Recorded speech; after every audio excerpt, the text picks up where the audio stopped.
let's start with the very basics. Arno, what's a community farmer?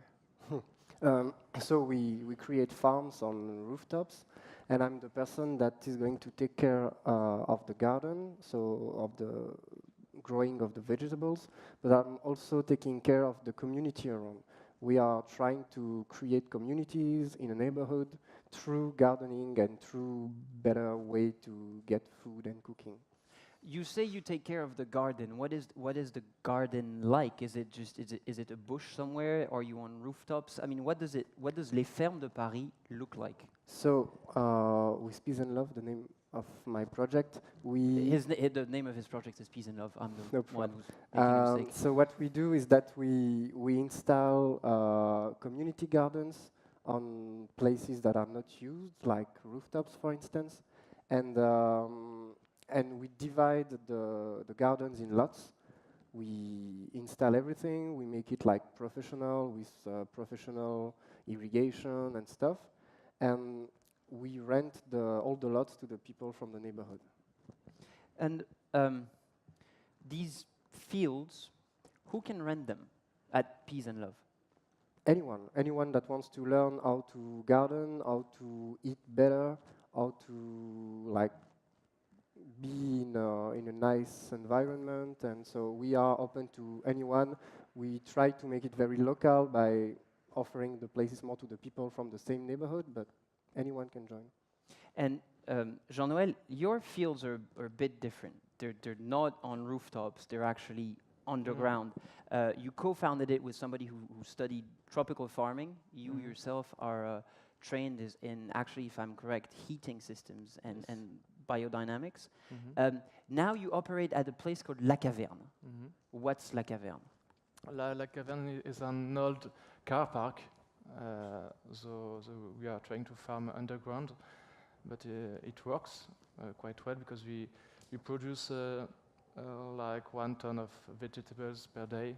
So we transformed because there's no need of cars in cities. So there's no need of car park anymore, and underground car parks are huge in Paris. Like there are like 600 hectares of underground car parks in Paris. You said you produce 1 ton of 1 vegetables ton of vegetable per day. Every day. Every day. What do you grow? We grow chicory. That's why it's quite easy, you know. And mushrooms as well. And how does it work? Is there a special technology behind growing 1 ton of chicory No technology. every day? No technology. So it's pure, you just stuck it in there? No, we are using like a farmer in the north of France. They developed a sort of hydroponic system like 30, 40 years ago. And we are just using the same stuff, very, very efficient. And at Peas&Love, is it the same thing? Is there a technology behind it? Is there something special about the lot? No, because we want people to connect by putting their hand in the dirt, in the earth. So we don't use technology. It's just like simple gardening in the house. And do you also produce 1 ton a day? No, we don't produce. Our goal is like more pedagogic, but we do it like in a very, very high yield way. Sorry. Our goal is to produce as much as possible using all the agroecology techniques, but we are on 3 square meters lots, so it's like a really, really small area. We are trying to grow as much as possible, but the goal is mainly pedagogical. And I'm going to ask you both something. Is there something special about growing food in cities? Is there a special breed that grows better in cities? Are you worried about pollution? Is there something very specific about the urban terroir? We have some plants that are famous for being really easy to grow in the cities, for instance, hops. But basically, we have some kind of special climate, but that can be used to grow a lot of different plants. For instance, we grow 70 different species of plants. Pollution is not a problem because, like, the main source of pollution is the soil. When you work work with a very clean soil. You don't have any pollution effects, any metabolization. The only big source of pollution in Paris is the air. And there is no metabolization of air in the veggies. You just have to wash the leaves and the fruits.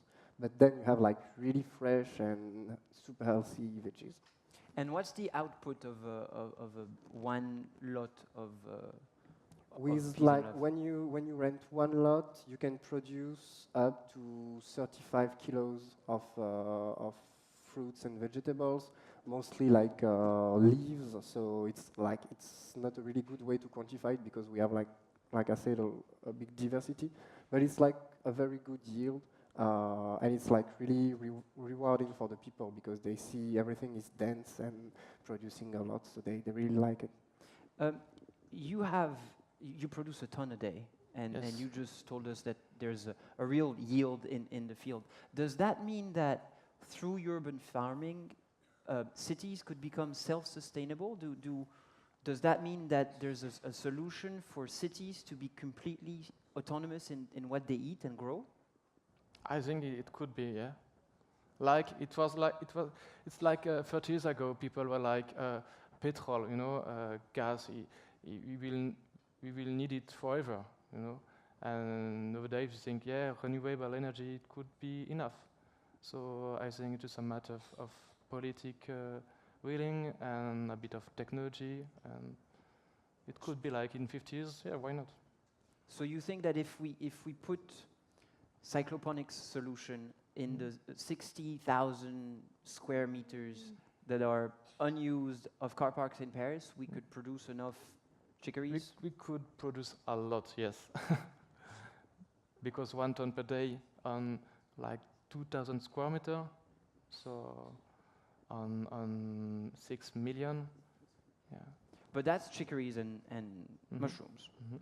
If we were to eat something else, Mhm. if we don't want to eat chicories and mushrooms every day when you live in a city, would it be possible, Arno, for example, if you could use every surface available with Peas&Love solution? This is not our approach at all. We don't want to be a solution that would provide for the cities. We want to be a bridge between cities and like real agriculture, peri-urban or really in the countryside. Our goal is to raise awareness about how things are supposed to grow and reach your plate. So we want to be a bridge to the real growers. I mean, we do something pretty special, and I don't think we can provide for all the city. At least with our solution, we cannot. We really want to teach people how it's done. But like there's like thousands of technology right now to grow vegetables, but like no one knows how to earn money with all these techniques. So if we find a good recipe, we could make good stuff, I think. I like that where this discussion is going because I have a few questions about this.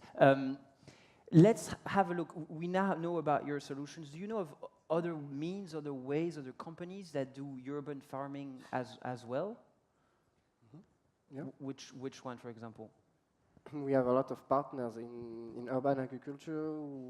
The nice thing is that we have like this huge network, and we all grow together. There is no competition at all. We have a lot of different solutions that are trying to adapt to a lot of different environments, and so I don't know. I can quote some if you want. But Go ahead. yeah, we have like Mugo, which are our really big partners. We have Les Sourciers, we have Les Alchimistes. They are all like doing something really different, and by working all together, we managed to grow this big network and be able to change things and raise awareness about how it is done. And correct me if I'm wrong, but there's almost a urban farming solution for everyone. Companies can rent their own space and have people who work there grow their own food. We can rent at Peas&Love. Who can come at La Caverne? Anyone? You can just, no one. Anyone? No. You have to be a member. You have to. No, you have to work for me if you want to come, or to to be a customer, like a professional. It's B2B business. Okay. It's B2B. Yeah, business. we are going. It's organic certified, so we are selling to a lot of grocery and shops in the north of Paris. Local, local, yeah, round circuit, directly Yeah. straight to the customer, so to exactly. Low restaurants. carbon by bike. Yeah. And so let's go back to this idea of the business involved, because it seems that there's so many approaches and so many people trying. Is there like a definite business model? Why is this not everywhere? You're saying there's a huge yield, you're saying they're organic and they're good. Why is this not everywhere? Yeah, because we are opening everywhere.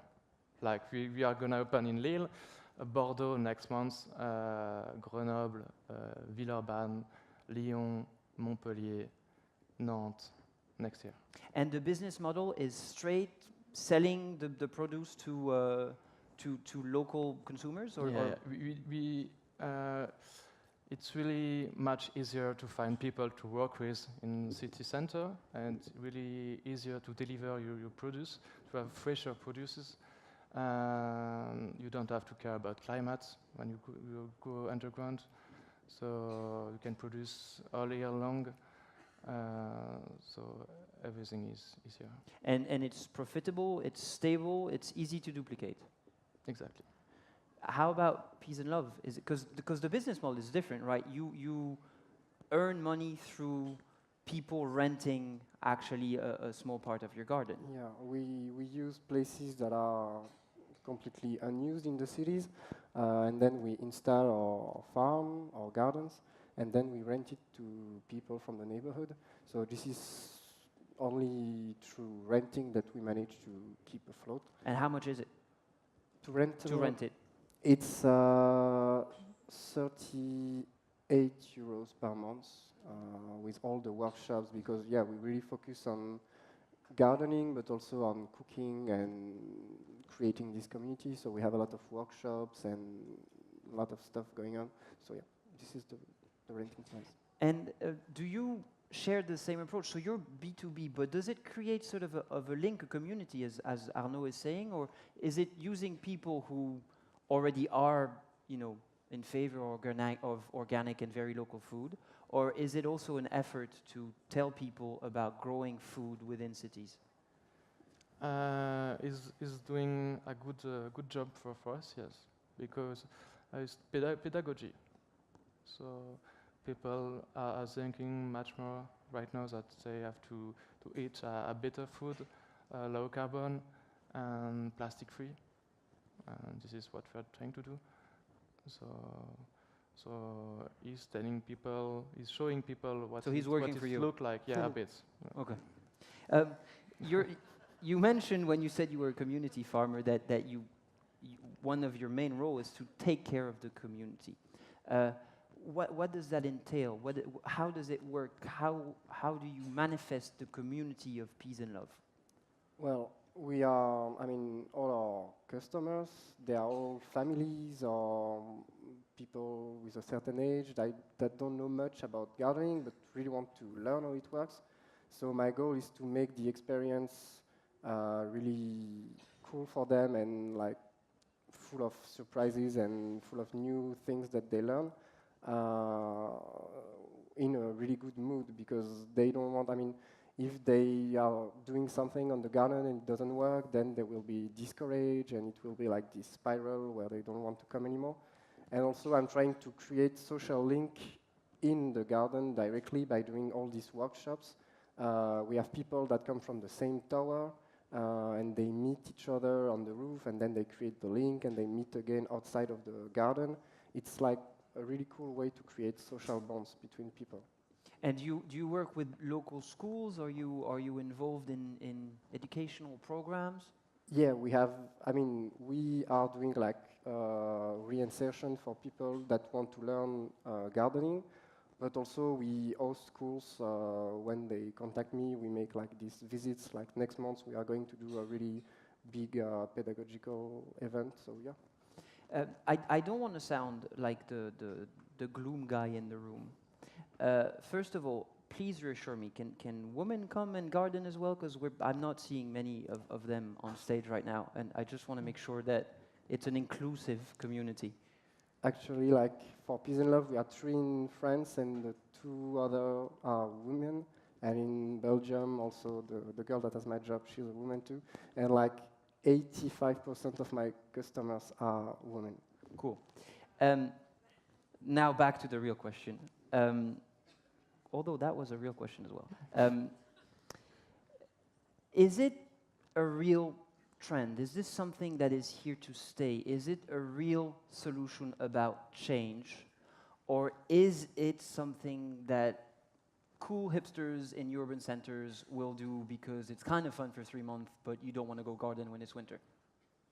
This is the major issue. It's like creating these projects and making it not a trend, but a way to live and to discover things. So this is the major issue we are working on.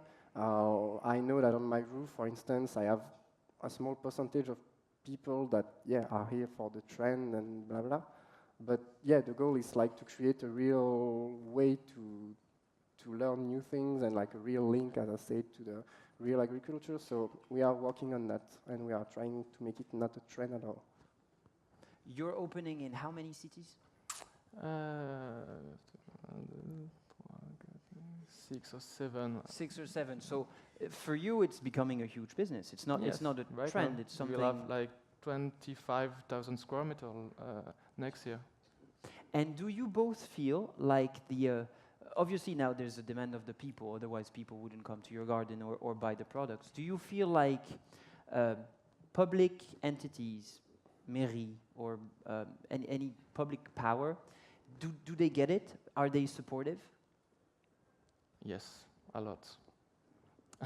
That's actually one of the first times somebody says yes when I ask that question. Yeah. Like, what's the job of a farmer in a rural area, like in a little city? The farmer will handle a lot of bio-waste. You know, he will manage a lot of waste, and we are doing the same because we have a lot of waste. We are doing a lot of logistic. We have big cold room. We can manage cold chain. So we can help cities and develop a lot of util stuff for cities on a big scale. And we have to do it very fast because it's a big issue for us. So we are developing a solution for everything. We don't have time for R&D. We have to find solution. It's a matter of live or die. And we are going to implement all this solution everywhere we are In the coming 6 cities. Yes. And for you, Arno, what are the next steps of Peas and Love? Is there gardens being built and everywhere? Yeah, we're also developing a bit, like we have new farms coming in Paris, in Brussels. We're going to Lyon next year also. So yeah, a lot of farms opening in a really short time. So basically you're saying that all these people can now become farmers very close to their homes? Yeah, it would be very cool to have Or they have to work for you? En français, on dit des jardiniers. Des jardiniers. Gardeners? Gardeners. Yeah, they can become gardeners, not Gardeners. farmers. Well, welcome to the age of urban gardening. Thank you very much. Welcome.